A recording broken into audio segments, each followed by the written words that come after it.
you don't laugh, you will 99% likely cry.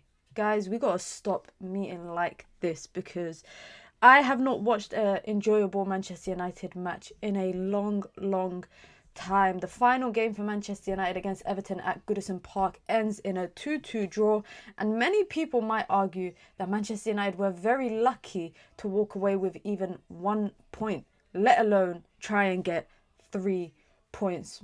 Everton 2, Manchester United 2, you can call it the Moyes derby, the Fellaini derby, the Ashley Young derby, the Keane derby, the Garner derby, whatever you want to call it, ends in 2-2.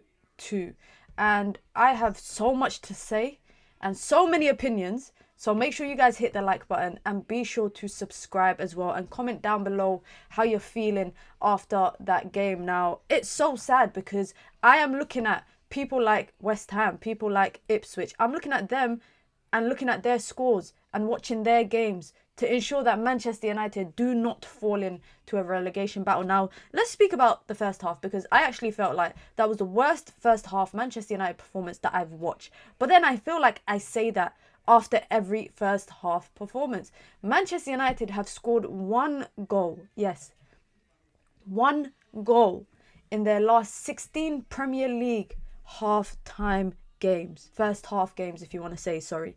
They've scored 1 goal. The last time that they actually scored from open play in the first half was back in December. So that 1 goal was actually the penalty against Brighton back in January. Manchester United and first half, I don't know what happened. It went from being first half FC, first 20 minutes FC, to suddenly looking like a very amateurish Sunday League team in the first half. And second half, I don't know what happens in the dressing room, but they come out with slightly a bit more fire in their bellies, just enough to nick a draw. Now, that first goal that Manchester United conceded, well, they had 5 chances. 5 chances. Harry Maguire, Dalot, Mazraoui, they all had opportunities to get rid of the ball, and it's just poor clearances. That's all it is. It's amateurish defending, Sunday League defending. I don't even think it's Sunday League defending. I actually think it's an insult to Sunday League to compare that defending to Sunday League football. I think it's childish football. It's what you would expect from a bunch of primary school kids that you've just assembled into the playground, and you give them a ball and you tell them, here you go run around and play football. That's what I would expect to see. When I used to be a football coach in high schools or in secondary schools, the defending wasn't even that bad. It wasn't even that bad. But here we have it. Manchester United players cannot control themselves. They cannot kind of get themselves in together to get rid of a ball. To get rid of a ball. Not on the first instance, not on the second, not the third, the fourth, or even the fifth. And it leads to a goal. But what actually stands out to me a lot is that second goal. That second goal that United's concede, Abdoulaye Doucouré dunking on Maguire. I mean, between Abdoulaye Doucouré dunking on Maguire all game and Beto dunking on Maguire all game, Maguire had an absolute stinker. But I don't want to single him out for the second goal. I actually noticed De Ligt is way out of place because Dergu is out so far on the left-hand side. De Ligt feels like he has to go into that space that Dergu has vacated. As a result, he leaves it a 2v2 in the back line. Now, numbers-wise, advantage-wise, I'm sure Manchester United always want to have the back three there, especially when there's 2 players in the opponent kind of pressing that back line or trying to occupy that space. 1 pass in from behind Maguire. We know that Harry Maguire is not known for pace. We know that. Beto himself has long strides. He's not fast, but he has long strides. He gets in behind, looks up, and as Mazraoui and Maguire kind of switch, Mazraoui comes out to Beto and Maguire goes across. He just can't deal with it.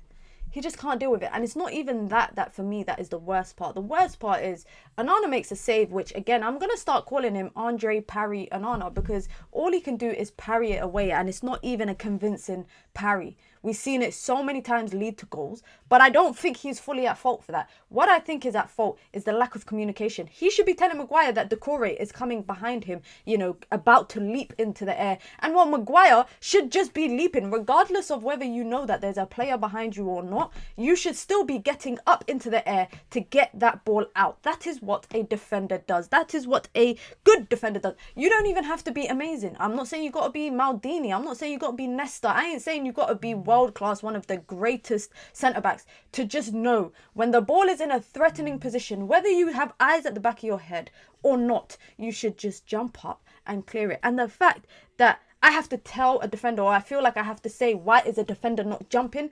It's like me saying, I don't know, what is it like? It's like me saying, why is a teacher not teaching?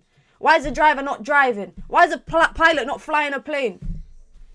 It don't make sense. It does not make sense, guys. And I'm so agitated. I actually think one day in this season, you lot might see a different version of me, because I am slowly but very surely losing my complete patience with this entire team. I've already said this season is over. The season is done. Please, let's just try and leave the season with some dignity. But we can't even do that. And Chelsea at their worst, when they were taken over by Todd Bowley, did not look this bad. Manchester United have just cracked 30 points.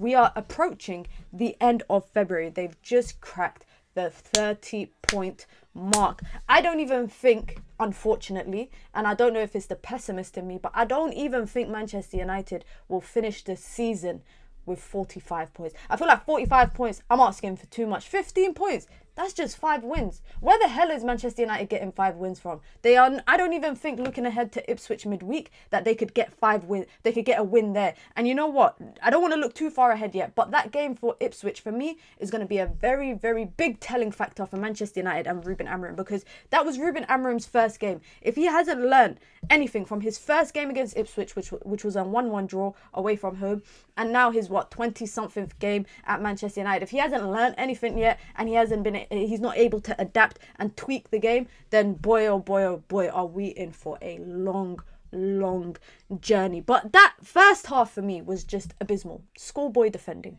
Everything about it was just schoolboy. In possession, out possession. The only threat that United had in the first half was Patrick Dogu. And that says a lot for me that, of course, the newest player, the new shiny toy, is the most impressive one on the pitch. I'm very excited to see what Dogu has to offer. Getting up and down that pitch.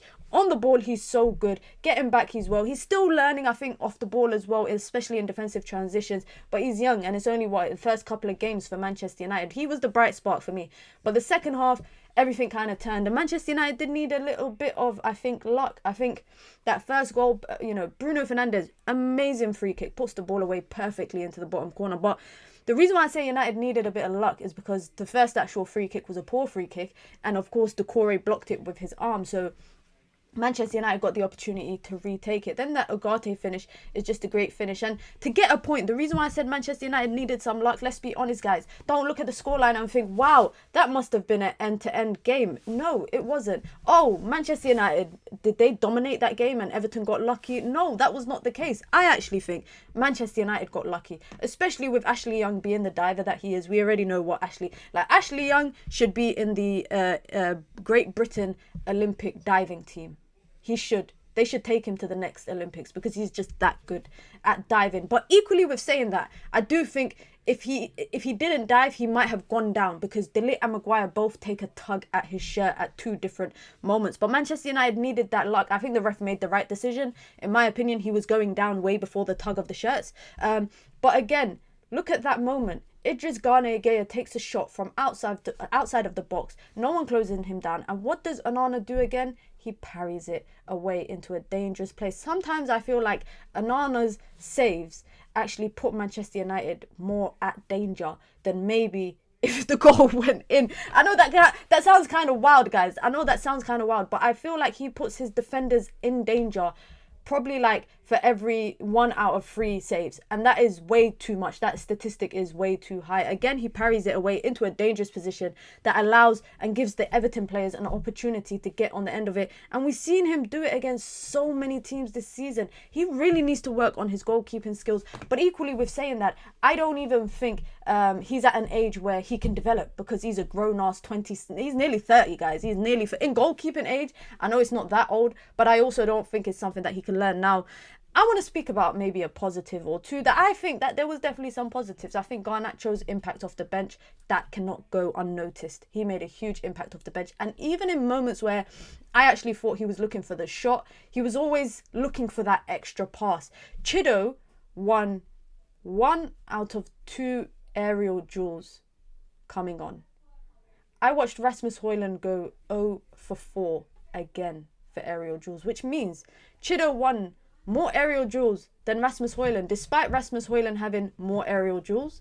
or opportunities for aerial duels and having more minutes on the pitch. I actually think Chido offered a lot more than what Rasmus Højlund did. And that's no insult to kind of... I don't want to put pressure on Chido because he's a young kid and he's going to get these moments, these little 10, 15-minute cameos off the bench. And I don't think he's ready to start yet, but I do think he's ready to give some impact off the bench. And I feel like today he offered a little bit of that. And you could see the little nervousness in his step, especially when he had the ball. But this is only it's his second game for the senior team, but really it's really like the first involvement he had because he had only a couple of minutes against Spurs last weekend. So it does look like Ruben Amorim is kind of navigating towards having him involved. Now, coming into the next couple of games, you know, we got Ipswich, we got Fulham in the FA Cup, we got Real Sociedad in consecutive weeks in the Europa League, we got Arsenal in the Premier League. Manchester United's team per se is going to be what we've seen on the pitch. I'm talking about this starting 11 because of injuries, etc. We need this team to flipping get it together.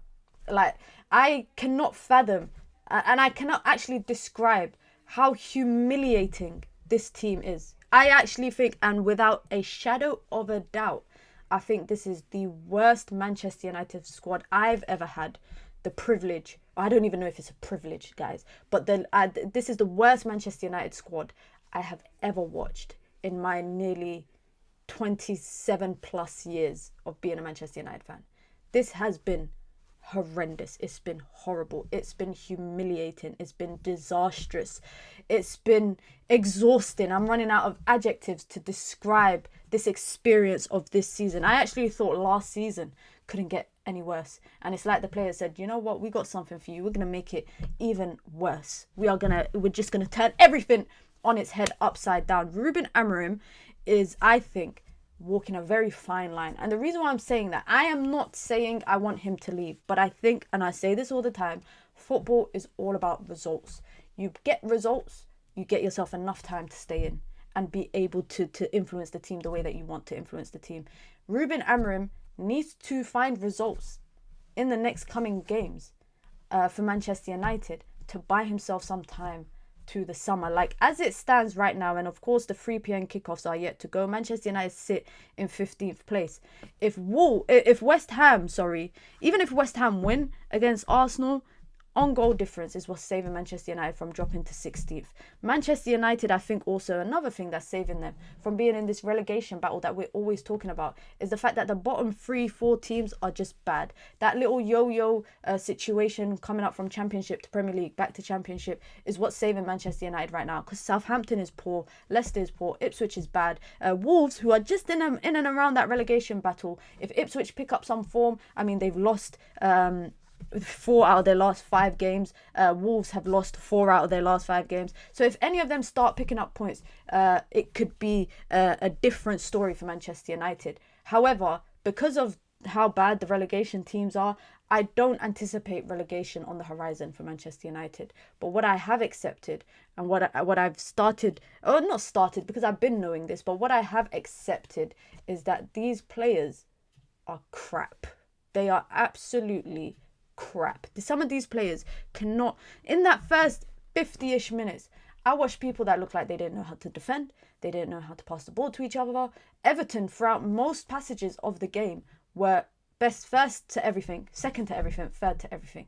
Manchester United, like I said, they don't even look amateurish. It don't look like Sunday League. This looks like children playing football on the pitch, where you just throw a ball in the air and you tell them to run around and chase it. That's what I feel like I'm watching with Manchester United, and I really can't wait for the season to be over, guys. I say this all the time.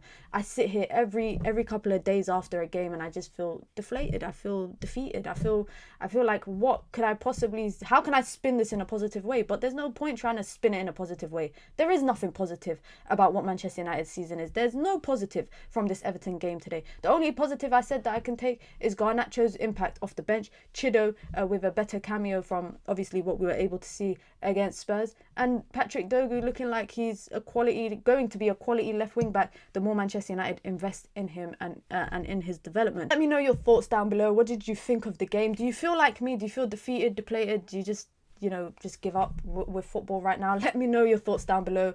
Be sure to hit the like button and please do subscribe if you are new here.